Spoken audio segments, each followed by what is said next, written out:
একটা সিদ্ধান্তেই আপনার home loan, ব্যবসা, চাকরি, এমনকি বাজারের দাম পর্যন্ত বদলে যেতে পারে। কি সেই সিদ্ধান্ত জানেন?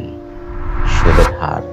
যখন কেন্দ্রীয় ব্যাংক সুদের হার বাড়ায় বা কমায়, তখন শুধু ব্যাংক নয়, পুরো অর্থনীতিতে এর প্রভাব পড়ে। ধরুন, সুদের হার বেড়ে গেল, তখন ঋণ নেওয়া ব্যয়বহুল হয়ে যায়। মানুষ কম ঋণ নেয়, কম খরচ করে, ব্যবসাও নতুন বিনিয়োগে একটু সতর্ক হয়ে যায়। ফলে অর্থনীতিতে গতি কিছুটা ধীর হয়, কিন্তু এর একটি ভালো দিকও আছে। মুদ্রাস্ফীতির চাপ কমতে পারে। এবার উল্টোটা চিন্তা করুন, সুদের হার কমে গেল, তাহলে কি হবে? ঋণ নেওয়া সহজ হয়, মানুষ বেশি খরচ করে, ব্যবসা বিনিয়োগ বাড়ায়, আর অর্থনীতি আবার গতি পেতে শুরু করে।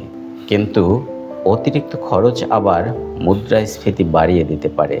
তাই সুদের হার বাড়ানো বা কমানো দুটোরই সুবিধা বা অসুবিধা আছে। কেন্দ্রীয় ব্যাংকের লক্ষ্য থাকে অর্থনীতিকে ভারসাম্য বজায় রাখা। সুদের হার শুধু ব্যাংকের বিষয় নয়, এটা আমাদের সবার জীবনেরই অংশ। তাই সুদের হার লোন বা ডিপোজিট দুটোর ক্ষেত্রেই ব্যালেন্সিং করা খুব গুরুত্বপূর্ণ।